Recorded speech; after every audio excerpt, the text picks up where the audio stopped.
Well, hi, I'm Mr. Wadman, and I teach eighth grade social studies. And if your child has me, let me back up a bit so I get better light, maybe.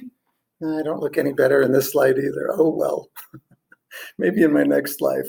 Anyway, we have a completely online text that we use. We piloted this a couple of years ago when the school was adopting a new textbook. And, we went through several versions of history books and came up with this one. We felt as an eighth grade, this is the one that was going to fill our need. And so it's called, it's by a company called TCI, and it's called History Alive, Pursuing American Ideals. It's great.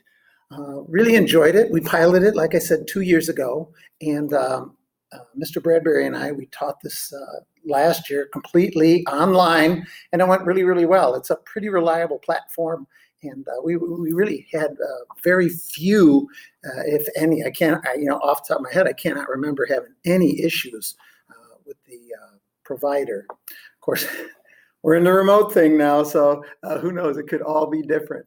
But the text can be found if your child goes to teachtci.com.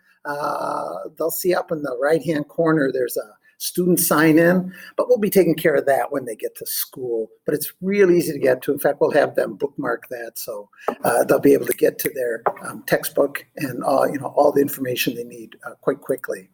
So, what are we going to be teaching this year? Well, to begin with, I believe seventh grade typically ends somewhere around the, President Jefferson and Louisiana Purchase. So that wraps up in like the early 1800s, the 18 teens, I guess you'd say. And that's about where we pick up. We pick up kind of as the country is rolling toward 1820. And of course, at that time, there's a big divide in the country. And of course, the big division was on the issue of slavery, right? And should we, and gaining that Western territory, and should slavery be in the West? And so anyway, that's where we pick up. So just prior to the Civil War. So our first unit is a course called A Dividing Nation. And I basically ran through all of that. It's just kind of the conflict between the North and the South, and even wondering about the institution of slavery itself. Of course, that leads into the Civil War. The Confederate States in the South break off and call themselves the Confederate States of America. And now Abraham Lincoln finds himself at war. So we go through all that. And of course, the Union is preserved, and now we have Reconstruction, which is our next unit. And Reconstruction goes through all the political issues that deal with that part of our nation's history. And once we get through Reconstruction, then we talk about, because now we could talk about, well, what in the world do we do with all that land out west? And so, of course, change and conflict in the American West would be our next unit. And as we roll into, get finished with that unit, well, we're about to start talking about, the later 1800s now. And so now we talk about innovation and how innovation has really been a driving force for our country. We talk about immigration, of course, Ellis Island and things like that, Angel Island out in the West. And then, of course, the rise of industry and capitalism and factories and that kind of thing, and how the United States is becoming a more and more industrialized nation. All right, then of course we move on to expansionism, because the United States. Let me see if I can hide these. I'll hide that. Okay. Oh. Okay, I'm not going to re-record this because I thought I was doing pretty good so far. So I'm going to go to present mode, and we'll try it again. Yay! So of course, expansionism, because as we become more industrialized, we certainly want to, don't want to, but we have the need, because we're producing all this product, all these goods. we need to expand our markets. And so we talk about that and, why did the United States get on this expansionism? And of course, all the things going on in Europe, where, it was like almost a land grab. The world we realize is only so big. And if we want influence over different areas, and of course you needed the influence to be able to sell your products and expand your industry, well, expansionism, and that leads to the Spanish-American War. And so we talk about that and, what was going on in Cuba, their desire for independence, and of course the Maine, and oh my gosh, McKinley's got to figure out what to do, and yellow journalism forces him into declaring war on Spain. And then, of course, with that, we gain a lot more territory. Okay. Then we also talk about World War I, how Francis Ferdinand is assassinated, and how, the world really wasn't looking for war, but war found the world because of the alliances that were in place in Europe, that they had no choice but to go to war. And of course, once World War I, we talk about trenches, we talk about the new technologies that developed during World War I, etc. But the war ends, and after a little bit of a little recession, then we get to the Roaring '20s, and of course, boy, if the United States was an industrial nation producing incredible amounts of goods, the '20s was the time. Wow, what a time to live that was. Everything changes in the '20s. Women gain the right to vote, suffrage, and that comes into play, and women feel more independence and have more of a voice. But then stock market crash, and we get into the Great Depression.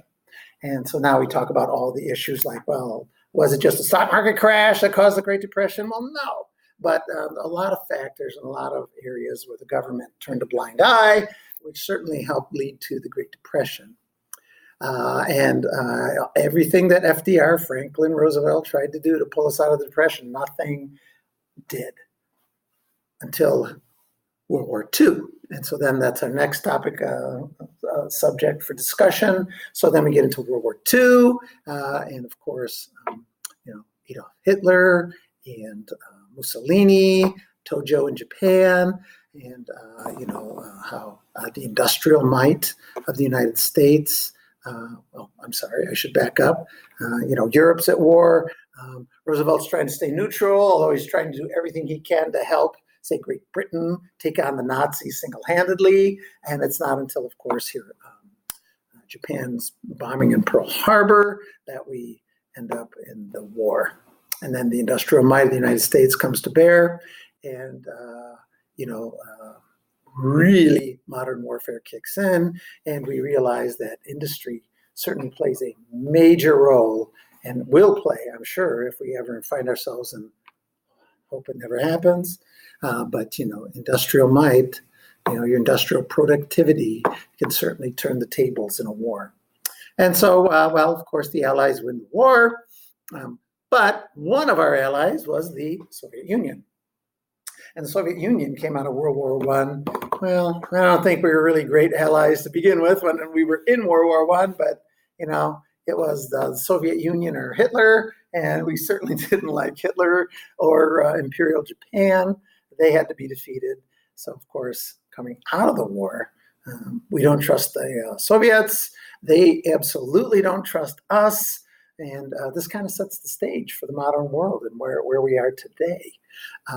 So we go into all of that and the Cold War and the spying, and how that affected Americans here at home and McCarthyism, etc. And we also talk about the prosperity that the United States, being like one of the only countries, major countries, to have avoided actually being devastated by the war, like physically. Nobody bombed the United States.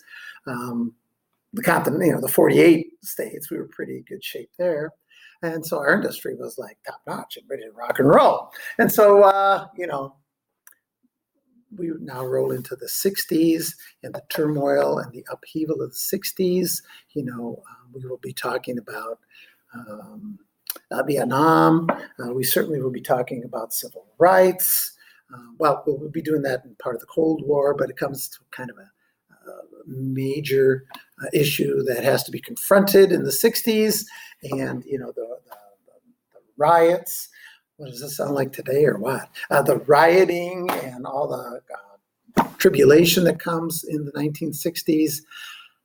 However, you back that up with, we had this peace and love movement with the hippies, and we talk about them too, and how, the idea of universal brotherhood certainly played a role in the 60s, at least to some degree. And then, of course, some of the highlights of the 60s, where we could talk about landing on the moon. I mean, that still is a major accomplishment, considering technology that the United States had at the time. Amazing. Now, we hope to get to the 1970s and 80s. We have a really interesting unit that we put together. Our TCI curriculum, it's okay, but we thought we could go more in depth with the 60s and 70s. And so we put together a really bang-up unit for that. And I sure hope we have the opportunity to get to that. Of course, now you put all of that in perspective of remote learning and how long is that going to last.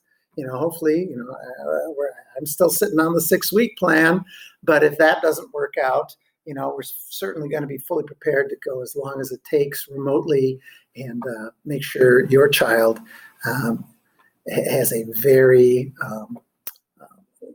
broad understanding, of, what history was like for the United States from prior Civil War to fairly current times.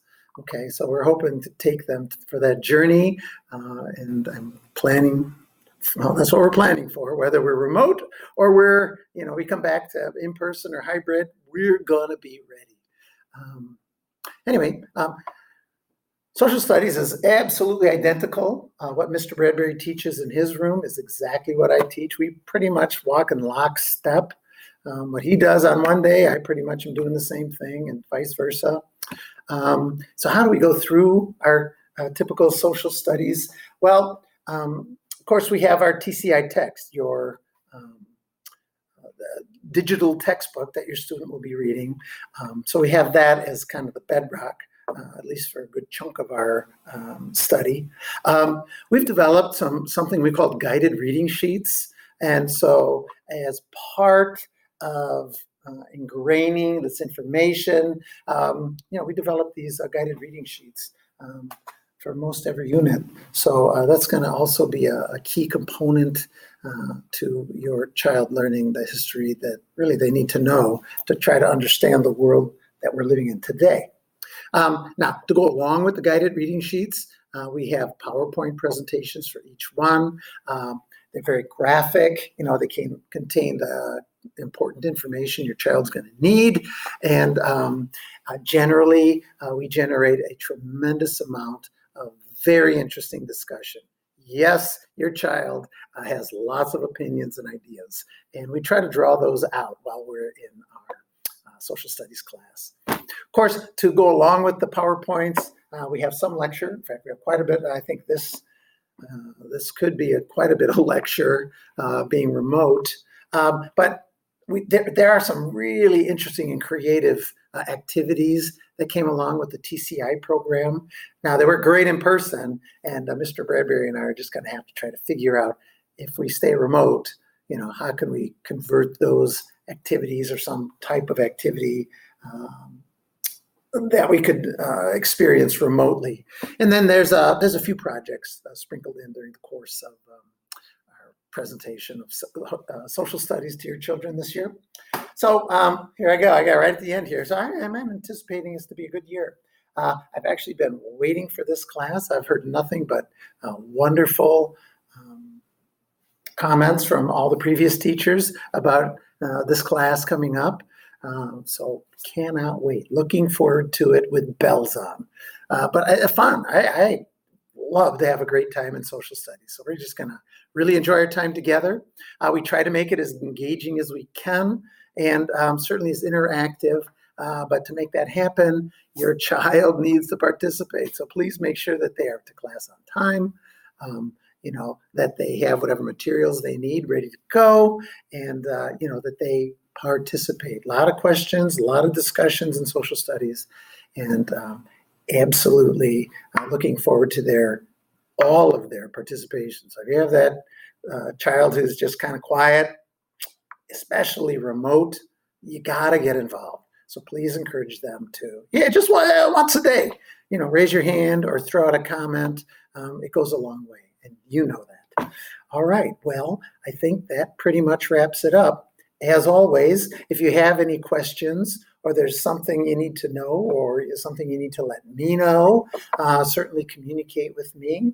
I'm on the school website, so I'm easy to find. So yeah, looking forward to a fantastic year. So anyway, all righty, guys, that does it for our video for today. If I can figure out how to turn this off, well, it'll be good. Take care. All right. And there we go.